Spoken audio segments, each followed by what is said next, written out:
ગીર સોમનાથ જિલ્લામાં નારિયેળીનો પાક લેતા ખેડૂતો મુસીબતમાં મુકાયા છે।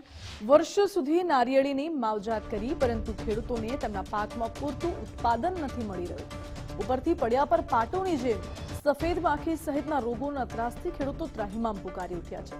આખરે કંટાળીને ખેડૂતોનો પોતાનો મહામૂલો ઊભો પાક કટિંગ કરવા માટે મજબૂર બન્યા।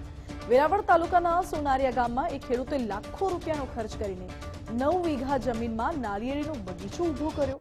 અથાગ મહેનત કરી અને 8 વર્ષ સુધી સારા ઉત્પાદનની રાહ પણ જોઈ, પરંતુ નબળું ઉત્પાદન અને સફેદ માખી સહિતના રોગો સામે ખેડૂતોને ધાર્યું પરિણામ ન મળ્યું। આખરે એ જ ખેડૂતે 8 વર્ષ સુધી જતન કરેલા પાકને હવે સમૂળગો કાઢી નાખ્યો છે। અમારો બગીચો છે 3 વીઘાનો, 3 થી 3.5 વીઘાનો, અને આમાં વ્હાઇટ ફ્લાયનો એટેક વધારે હતો। એના કારણે અમે આ બગીચો કાઢી નાખ્યો। જેની કોઈ દવા છે નહીં, અમે ઘણી બધી દવાનો ઉપયોગ કર્યો છે, પણ ખાસ રિઝલ્ટ મળતું નથી। 20 થી 25 દિવસ ફરી રાઉન્ડ મારવો પડે, અને એ દવાઓ બહુ મોંઘી પડે। અમે 7 થી 8 વર્ષ આમાં ખૂબ મહેનત કરી છે, એનું કંઈ ખાસ પરિણામ મળ્યું નથી। સરકાર તરફથી પણ એના સેમિનાર થાય છે, પણ એમાં ખાસ એવી કોઈ દવાઓનું કે એવું કોઈ જાણ થતી નથી એમાં, મોસ્ટલી વધારે પડતું બસ લિયોનિસ ને એવું કહે છે, અમે રેગ્યુલર છાંટીએ છીએ, પણ એનું કંઈ ખાસ રિઝલ્ટ નથી। 20-25 દિવસ પછી ફરી આમાં એનો એટેક દેખાય, એટલે અમે આ કાઢી નાખ્યું। રોપ નબળો કહેવાય, એમાં હવે 500 વાળા છોડ નાખીએ, એનો વળતર અમુક રિકવરી છે, અમુક નથી ને ઊંપું બને।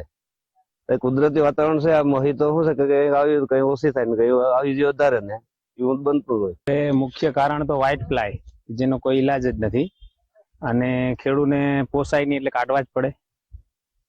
પુષ્કળ મહેનત કરેલી છે। 500 રૂપિયા વાળું છોડવાનું વાવેતર કરેલું છેલ્લા 7-8 વર્ષ થયા, આને તો 7-8 વર્ષમાં પણ જો કાઢવી પડે તો કઈ પરિસ્થિતિ થઈ છે ત્યારે કાઢવી પડી છે।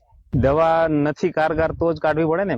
કોઈ વ્હાઇટ ફ્લાય અને બીજું જે બટન ખરી જાય ને એના માટેની કોઈ દવા જ નથી। મતલબ ઘણી જગ્યાએ ઘણા પ્રશ્નો પણ દરેક પાકની અંદર આવતા, એમ નારિયેળીની અંદર એક સફેદ માખીનો જેને કહેવાય રૂગોસ્પાયરિંગ વ્હાઇટ ફ્લાય, એટલે કે સફેદ માખી ખેડૂત મિત્રો કરતા હોય અને મચ્છી તરીકે ઓળખતા હોય ઘણી વખત, એ માખીનો પ્રશ્ન છે।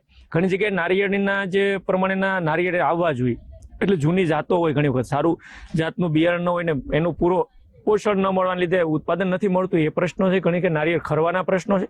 તો આ બધા પ્રશ્નને લીધે ઘણી વખત થાકી અને ખેડૂત મિત્રો બગીચાઓ કટિંગ કરતા હોય, પરંતુ મારી ખાસ સલાહ છે કે નારિયેળીનો પાક બાગાયતી પાકોની અંદર ખૂબ એક આગવું સ્થાન ધરાવે છે, અને આ પાકની 12 મહિના ડિમાન્ડ રહેવાની છે।